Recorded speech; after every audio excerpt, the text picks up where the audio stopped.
ஆண்டவராக இயேசு கிறிஸ்துவின் நாமத்தில் என் அன்பின் வாழ்த்துக்கள். இந்த காலை வேளையில் தியானத்திற்காக தெரிந்து கொடுக்கிற வேத வசனம் சங்கீதங்களின் புஸ்தகம் 78 சங்கீதம் 5 வசனம்.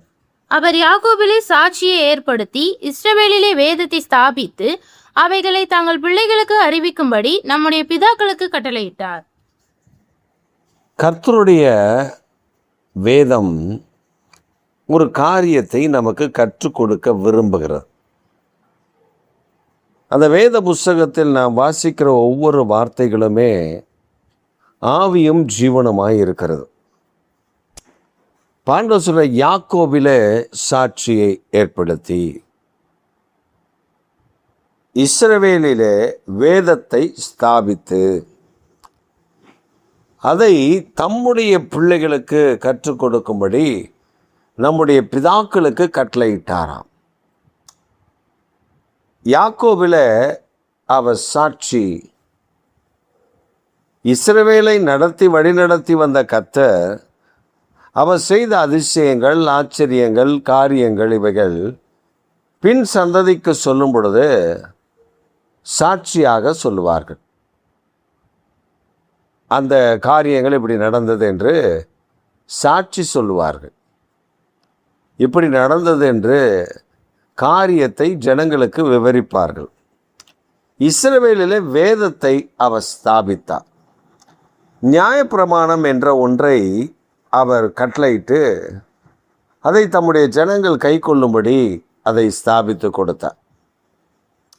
இந்த காலைகளில் நம்மிடத்தில் ஆண்டவர் எதிர்பார்க்கிற ஒரு காரியம் என்னவென்றால், உன் சந்ததி, அதாவது நம்முடைய பிள்ளைகளுக்கு அந்த காரியங்களை போதிக்கும்படி பிதாக்களுக்கு கட்டளையிட்டார். அப்போ நம்முடைய பிள்ளைகளுக்கு வேதத்தை பற்றின அறிவு, வேதத்தை பற்றின தெளிவு, வேதத்தை பற்றின காரியங்கள் நம்முடைய பிள்ளைகளுக்கு நாம் கற்றுக் கொடுக்க வேண்டும். வேதத்தை வாசிக்க நம் பிள்ளைகளுக்கு நேரம் கொடுக்க வேண்டும். வேதத்தை வாசிக்க நம்முடைய பிள்ளைகளை ஏற்படுத்த வேண்டும்.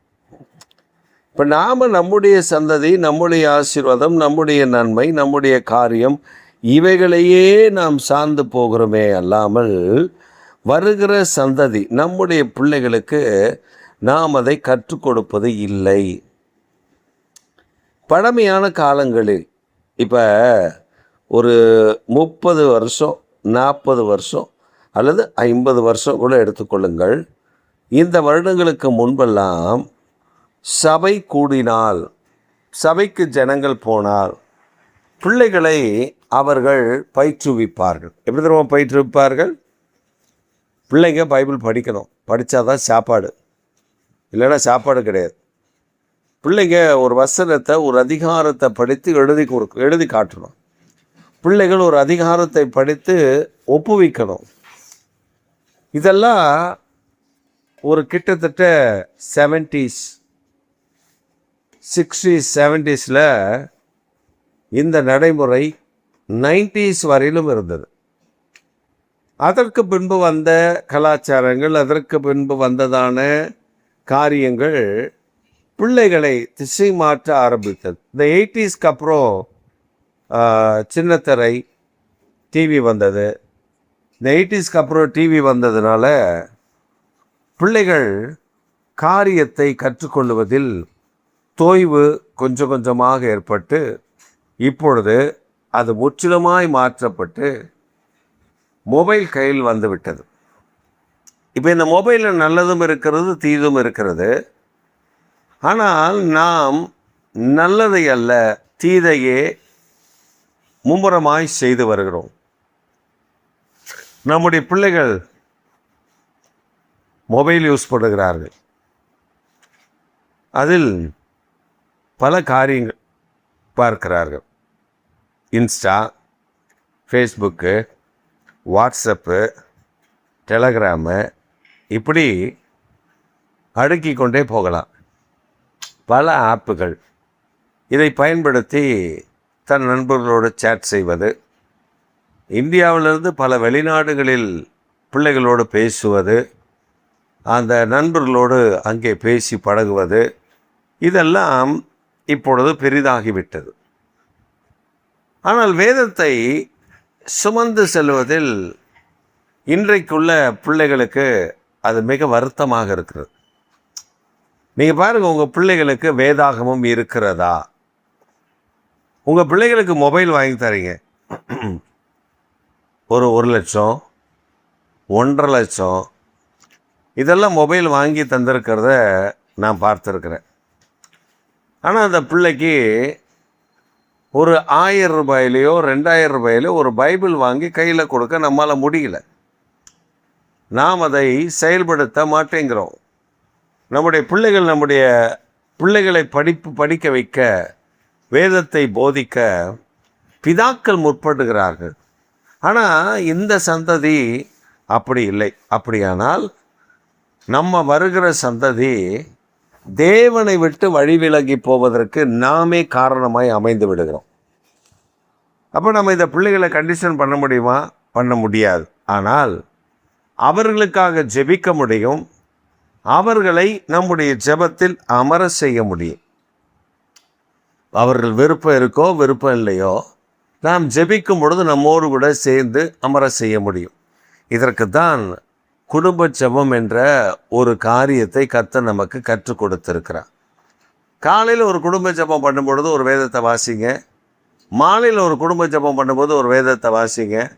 இந்த 2 வேத பகுதியும் நீங்கள் வாசிக்க அந்த பிள்ளைகள் வேதத்தை படிக்கிறதோ இல்லையோ, இந்த நேரத்தில் ஒரு 10 வசனத்தை வாசிப்பதற்கு அல்லது ஒரு 5 வசனத்தை வாசிப்பதற்கு அந்த குழந்தைகளுக்கு ஒரு வாய்ப்பு கிடைக்கும்.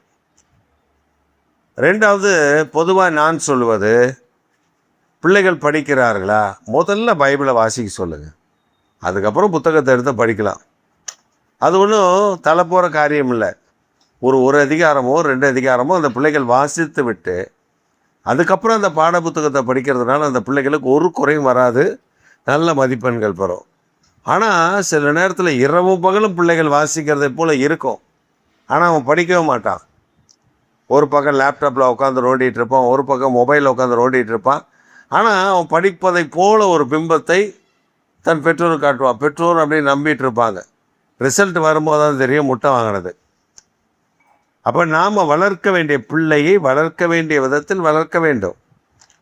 வாலிபன் தன் வழியை எதனால் சுத்தம் பண்ணுவான்?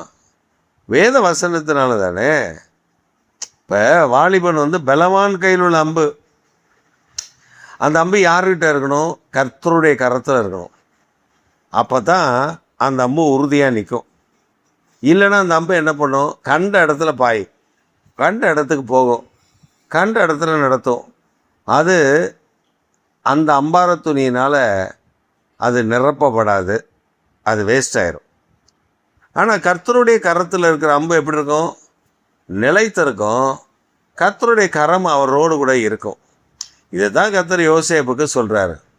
அப்போ நம்முடைய பிள்ளைகளுக்கு ஆண்டவர் ஒரு வாக்குத்தத்தம், ஒரு காரியத்தை செய்ய வேண்டும் என்றால் நாம் நம்முடைய பிள்ளைகளுக்கு வேத வசனத்தினுடைய தெளிவை நாம் அவர்களுக்கு சொல்லிக் கொடுக்க வேண்டும். வேத வசனத்தினுடைய அறிவை அவர்களுக்கு புகுத்த வேண்டும். ஒரு சமயம் ஒரு தெய்வ மனிதன் சொல்லும் பொழுது இப்படி சொன்னார். அவர் சொன்னார், ஒரு தாயார் தன்னுடைய குழந்தையை வளர்க்குறாங்க. அந்த குழந்தை அப்போ தான் பிறந்திருக்கு. அப்போ அந்த குழந்தையை ஆவிக்குரிய ரீதியில் வளர்க்க வேண்டும் என்று அவர்கள் விரும்புகிறார்கள். அப்போ அதை என்ன செய்வது என்று அவர்களுக்கு தெரியல. அந்த குழந்தைக்கு ஜெபம் பண்ணணுமே, அந்த குழந்தை சின்னதுலேருந்தே மொபைல் நோண்டாமல் ஜெபத்தில் வளரணுமே அப்படின்னு அவங்க யோசித்து இந்த 2000 பிறந்த பிள்ளைகளை வளர்க்கக்கூடிய பெற்றோர் சிலர் கண்ணும் கருத்துமாக இப்படி யோசிப்பது உண்டு. நிறைய பேர் அப்படி யோசிக்க மாட்டாங்க, சிலர் யோசிப்பார்கள். அப்போ அவங்களுக்கு ஒரு காரியத்தை கர்த்தர் சொல்லி கொடுத்தாராம். என்ன சொல்லி கொடுத்தாரா? உன் குழந்தைய நீ ஜெபிப்பல்ல, நீ காலையில் எழுந்துச்சி ஜெபம் பண்ணுவல்ல, உபவாசம் பண்ணி ஜெபம் பண்ணுவல்ல, காத்திருந்து ஜெபம் பண்ணுவல்ல, சமைச்சு முடிச்சுட்டு ஒரு மணி நேரம் ஜெபம் பண்ணுவல்ல. ஆமாம் ஆண்டவரே, அந்த குழந்தை எடுத்து மடியில் போட்டு வச்சுக்கோ. அது தூங்கினாலும் சரி முடிச்சிருந்தாலும் சரி, நீ ஜெபிக்கும் பொழுது அந்த குழந்தை உன் மடியில் வைத்துக்கொள். இப்போ அவங்க அந்த பழக்கத்தை ஏற்படுத்திட்டாங்க. அவங்க ஜெபிக்கும் பொழுது அந்த குழந்தைய மடியில் படுக்க வச்சு அந்த குழந்தைய மடியில் போட்டு ஜெபம் பண்ணுவாங்க. இது வளர்ந்தது. இப்போ இந்த 1 வயசாச்சு, 1.5 வயசாச்சு, 2 வயசாச்சு. இந்த குழந்தை அம்மா ஜெபிக்கிறாங்கனால இது வந்து தலையில் துண்டை போட்டு தலையில் துணியை போட்டு உட்காந்துரும், கையை கூப்பி உட்காந்துரும். அப்புறம் பார்த்தீங்கன்னா தாய் ஜெபிக்க ஜெபிக்க ஜெபிக்க ஜெபிக்க அந்த குழந்தையும் ஜெபிக்க ஆரம்பித்து விட்டது, ஜெபம் பண்ண ஆரம்பிச்சிருச்சு. அந்த குழந்தையும் ஏதோ அது மழலை பாஷையில் 1-2 வார்த்தையை சொல்லி ஜெபிக்க ஆரம்பித்தது. அதற்கு பின்பு தான் அதில் ஒரு ஹைலைட்டான விஷயம் நடந்தது. அந்த குழந்தை 5 வயதான போது அது தேவனுடைய வார்த்தையை தெளிவாய், அதாவது தன்னுடைய இருதயத்தில் கர்த்தர் சொல்லுகிறதை அது தன் பெற்றோருக்கு சொல்ல ஆரம்பித்தது. அது தீர்க்க தரிசனமாய் அமைந்தது. அந்த பிள்ளை வளர்ந்தது, கல்லூரியெலாம் போச்சு, நல்லா படித்தது. அதுக்கு வந்து திருமணம் ஆச்சு. இப்போ தான் சமீபத்தில் அதுக்கு திருமணம் ஆச்சு. இப்போ அது வெளிநாட்டில் அது வேலை செய்யுது. வெளிநாட்டில் அவங்க வீட்டுக்காரும் அதுவும் தங்கி இருக்கிறாங்க. ஆனால் அந்த பிள்ளையினுடைய வாழ்க்கையில் தேவன் தந்த உயர்வை பார்த்திங்கன்னா ஒவ்வொரு உயர்வும் அந்த பிள்ளையினுடைய முழங்காலில் இருக்குது. அப்போ நம்ம பிள்ளைகளுக்கு இன்றைக்கி வேலை கிடைக்கல, திருமணம் நடக்கலை, குழந்தை பாக்கியம் இல்லை, இப்படின்னு பல குறைபாடுகள் இருக்குல்ல.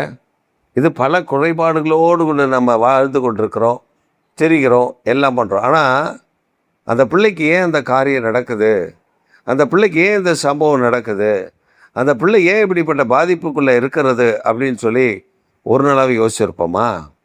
அந்த பிள்ளை எப்படி ஜெபம் பண்ணியிருக்குன்னு பார்த்துருப்போமா? அந்த பிள்ளை எப்படி கர்த்தரை துதிச்சிருக்குன்னு பார்த்துருப்போமா? அந்த பிள்ளையை ஜெபிக்க வச்சுருப்போமா?